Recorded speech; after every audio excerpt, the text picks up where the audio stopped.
बिस्मिल्लाहिर्रहमानिर्रहीम। अस्सलाम वालेकुम। मैं हूं आपका मेज़बान आकिल हुसैन। नाज़रीन, मौलाना फजल रहमान ने साबिक DGI फेस हमीद और साबिक army chief general Qamar Javed Bajwa पर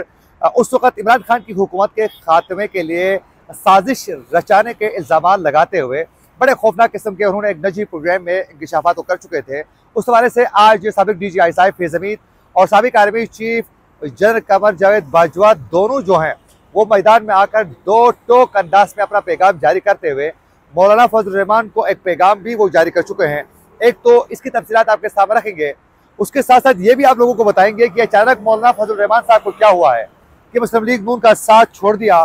और फिर तहरीक इंसाफ जिस पर इल्ज़ामात वो बड़े खौफनाक किस्म के इल्ज़ामात लगाते थे, वो तमाम इल्ज़ामात के बावजूद तहरीक इंसाफ के साथ मिल चुके हैं और अब हुकूमत का हिस्सा बनने के बजाय अपोजिशन नशस्तों में बैठने का ऐलान कर चुके हैं। आखिर वजह क्या है? ये सब कुछ मौलाना फजल रहमान करने पे मजबूर क्यों हुए हैं? इसके पीछे क्या वजूहात है खौफनाक किस्म के, ये भी आप लोगों को बताएंगे आज के प्रोग्राम में। उसके साथ साथ नाज़रीन, मौलाना फजल रहमान के इंकशाफात पर मुबनी जो इंटरव्यू था, हकाइक पर सवालिया निशानात जो हैं वो उठ रहे हैं। जो उन्होंने इंकशाफात किए हैं उस हवाले से ज़राए से आपसे कुछ देर पहले खबर मौसूल हो चुकी है। उसमें हम आप लोगों को बताएंगे कि मौलाना फजल रहमान के किन किन जमातों के रहनुमाओं के साथ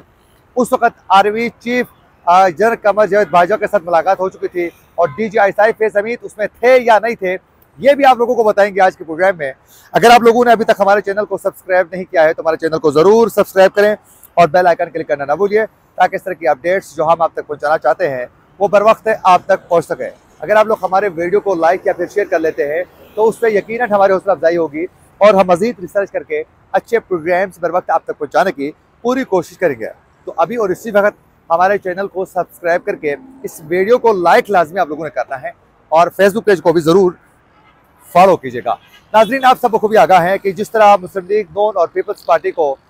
इन आम इंतखाबात में कम नशस्तें मिल चुकी हैं, वहीं साथ साथ मौलाना फजल रहमान को एक बार फिर इस इंतखाबात में भी 2018 के बाद इस इंतखाबात में भी मौलाना फजल रहमान को इबरतनाक शिकस्त का सामना करना पड़ चुका है। पिछले इंतखाबात में तो वो खुद असम्बली से बाहर हो चुके थे, लेकिन इस दफ़ा वो खुद असम्बली में तो है लेकिन पार्टी को अब बहुत ज़्यादा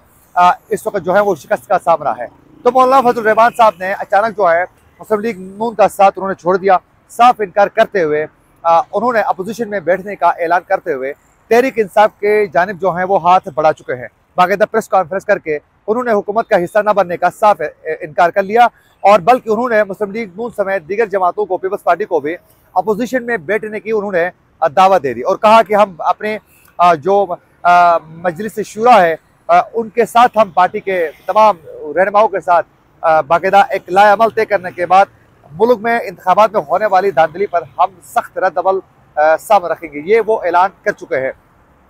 उसके बाद नाजरीन, कल उन्होंने एक निजी TV चैनल के प्रोग्राम में बैठकर उन्होंने कहा कि इमरान खान की हुकूमत के खात्मे के लिए उस वक्त साबिक के army chief general Qamar Javed Bajwa और साबिक DGI ने एक साजिश रचाई और तमाम जो पार्टी के रहनुमा थे, तमाम सियासी जमातों के रहनुमाओं को बाकायदा अदम एतमाद के लिए मुतहरिक किया और उनके कहने पर यानी बाजवा की वजह से इमरान खान की हुकूमत का खात्मा हो चुका है और मेरी मजबूरी थी, मैंने साथ दिया, इस तरह का एक उन्होंने अपना स्टेटमेंट जो है वो दे चुके थे। उसके बाद आज साबिक के army chief general Qamar Javed Bajwa, साबिक DGI फेस हमीद ने दो टोक अंदाज में अपने नुमाइंदों के जरिए, वो खुद तो सामने खैर आते नहीं है, अपने नुमाइंदों के जरिए जो है वो अपना पैगाम जारी कर चुके हैं। उसमें उन्होंने वाज़ेह तरीके से बता दिया है कि वो इससे साजिश रचा चुके हैं या नहीं। इस हवाले से उन्होंने अपना मौक़िफ़ जो था वो वाज़ेह आज कर चुके हैं। साबिक के army chief general Qamar Javed Bajwa ने और साबिक DGI फेस हमीद ने यह कहा है कि नंबर एक तो जो मौलाना फजल रहमान साहब ने इल्ज़ामात लगा चुके हैं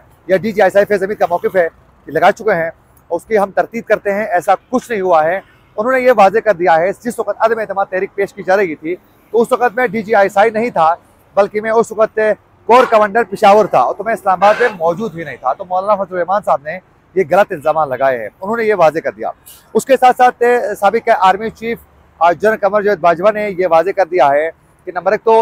मौलाना साहब जो इल्ज़ाम लगा रहे हैं ये बेबुनियाद हैं, मन गढ़ंत हैं और इसका हकीकत से कोई दूर दूर से भी कोई ताल्लुक नहीं है। एक तो उन्होंने इसकी तरदीद कर ली। उसके साथ साथ साबिक आर्मी चीफ ने यह भी कहा है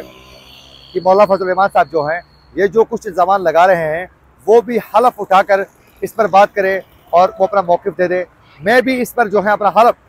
देकर अपना मौक़िफ़ वाज़ेह करने के लिए तैयार हूँ कि हमने कोई भी अदम एतमाद की तहरीक के लिए कोई भी हमने प्लानिंग या साजिश नहीं रचाई थी, बल्कि ये तो खालिसतन जो सियासी जमातें थे उन्होंने इमरान खान के खिलाफ जो हैं वो साजिश रचाई है। जबकि इमरान खान का भी ये मौक़िफ़ है कि मेरी हुकूमत के खात्मे के लिए साबिक़ DGI तो खैर नहीं थे, लेकिन साबिक़ army chief general Qamar Javed Bajwa ने अमेरिका के कहने पर मेरी हुकूमत का खात्मा वो कर चुके हैं। ये मौलाना फजल रहमान साहब ने भी आज एक बार फिर इमरान खान के जो मौक़िफ़ था उस पर उन्होंने बाकायदा मोहर लगा दिया है कि बिल्कुल वो जो कह रहे हैं बिल्कुल दुरुस्त कह रहे हैं। अच्छा, ये तो आज उन्होंने अपना मौक़िफ़ वाज़ेह कर दिया है। अब देखना ये कि आने वाले दिनों में मौलाना फजल रहमान इस हवाले से मज़ीद अपना क्या मौक़िफ़ सामने रखते हैं।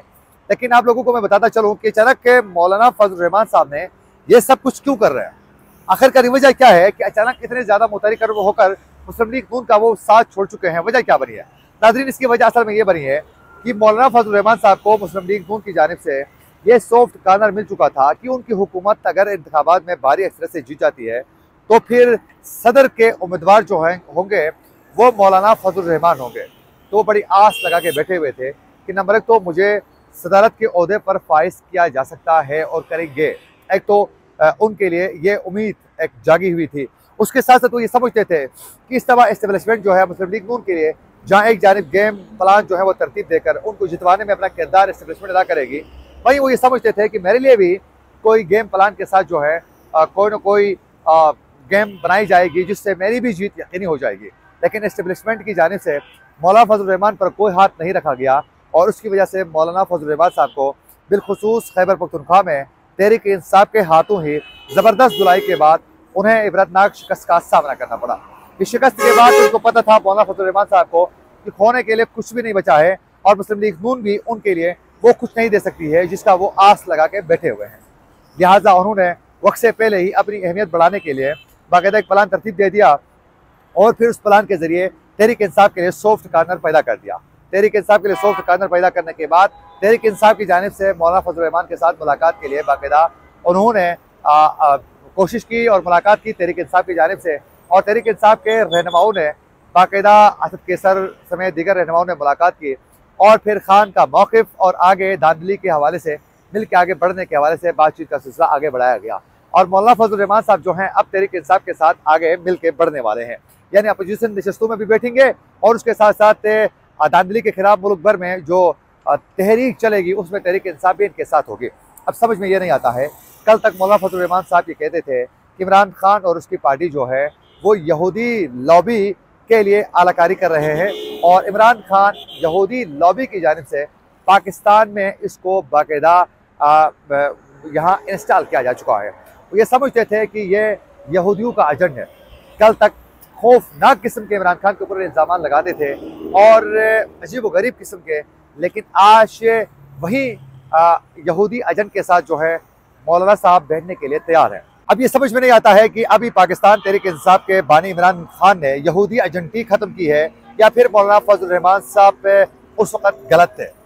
अब ये समझ में नहीं आता है और आज मौलाना फजल रहमान साहब ने साफ साफ तहरीक इंसाफ का साथ देने के लिए वो आगे बढ़ चुके हैं। तो ये उनके ज़ाती मफादात हैं और वो अपनी खोई हुई साख्त को बहाल करने के लिए अपोजिशन नशस्तों में बैठकर तहरीक इंसाफ के साथ मिलकर वो अपनी अहमियत को बढ़ाना चाहते हैं। जब पे उन्होंने अपोजिशन में बैठने का ऐलान किया और शहबाज शरीफ से उनकी मुलाकात हुई तो उनका ही ये कहना है मौलाना साहब का कि शहबाज शरीफ ने जब पे अपोजिशन में बैठने के हवाले से जिक्र किया तो उन्होंने उसके सवाल का जवाब दिए बगैर कुछ कहे वो वहाँ से चले गए हैं। तो मौलाना फजल रहमान साहब का ये सब कुछ जो करना है ये बाकायदा अपनी खोई हुई जो एक पोजीशन है उसको बहाल करने की वो कोशिश कर रहे हैं। वहीं दूसरी जानिब तहरीक इंसाफ के जो रहनुमा और कारकुन जो थे वो कल तक मौलाना साहब को मौलाना डीजल और तरह तरह के इल्ज़ाम लगाते थे। आज उनको मौलाना फजल रहमान साहब बड़े इज़्ज़त के साथ एहतराम के साथ उनको पुकार रहे हैं और वो मौलाना फजल रहमान से बड़ी उम्मीदें भी वाबस्ता कर रहे हैं। तो ये समझ में नहीं आता है कि हम पहले ही ऐसे रवैये क्यों नहीं अपनाते हैं जिससे हमें कल के लिए दोबारा बैठने के लिए कोई मौका भी मिल सकता है। यानी आप इतने हद से आगे भी ना बढ़ें कि आपको वापसी के दौरान जो है वो शर्मिंदगी का सामना करना पड़ सके, क्योंकि इमाम अली अलैहिस्सलाम का कौल भी है कि किसी से दुश्मनी करते हैं तो इतनी हद से आगे ना जाएं कि कल को आप दोस्ती करते हैं तो आपको शर्मिंदगी का सामना न करना पड़े, किसी से दोस्ती करते हैं तो इतनी आप आगे भी ना जाएं कि कल को दुश्मनी हो सके तो आपके पास कुछ भी ना बच सकें। तो मेरे ख्याल में दरमियानी रास्ता इख्तियार करने में ही बेहतरी है। नाज़रीन, मौलाना फजल रहमान साहब ने जो इल्ज़ाम लगा चुके हैं उसके हवाले से ज़राए से खबर मौसूल हो चुकी है। ज़राए का ये कहना है कि लेफ्टिनेंट जनरल फैज़ हमीद साहब जब ये इल्ज़ाम लगा रहे थे कि उस वक्त ये साजिश में मुब्तला थे और साजिश रचा चुके थे, तो फैज़ हमीद साहब जो हैं उन दिनों कोर कमांडर पेशावर बन चुके थे और इस मुलाकात में शामिल नहीं थे। जिस मुलाकात का मौलाना साहब जिक्र कर रहे हैं उस मुलाकात में ज़राए का ये दावा है कि उसमें साबिक DGI थे ही नहीं। ज़राए के मुताबिक मौलाना फजल रहमान की जनरल बाजवा और लेफ्टिनेंट जनरल नदीम इंजुम से मुलाकात हुई थी। इसमें बिलावल भुट्टो और दीगर रहनुमा भी मौजूद थे। ये मुलाकात IISI miss Margalla road Islamabad में हुई थी और ज़राए के मुताबिक इस मुलाकात में अख्तर बेंगल, शाहजैन भुट्टी, MQM के खालिद मकबूल और दीगर रहनुमा मौजूद थे। मुलाकात में जनरल कमर जावेद बाजवा ने अपोजिशन रहनुमाओं से बानी PTI के खिलाफ अदम एतमाद की तहरीक वापस लेने का उन्होंने कहा था, लेकिन उस पर यह भी कहा था कि अगर आप लोग अपोजिशन के मेंबरान अदम एतमाद की तहरीक वापस लेते हैं तो इमरान खान जो हैं वो मुस्ताफ़ी हो जाएंगे। लेकिन उस पर यह बताया जा रहा है कि मौलाना फजल रहमान साहब ने खुद भी और बिलावल भुट्टो जरदारी ने भी बाकायदा वो वापस लेने से वो इनकार कर चुके थे। तो अब ये जो इल्ज़ामात हैं इस पर कई सवाल भी उठ रहे हैं। इसी के साथ अपने मेज़बान आकिल हुसैन को दीजिए इजाज़त। अल्लाह ने के बाद।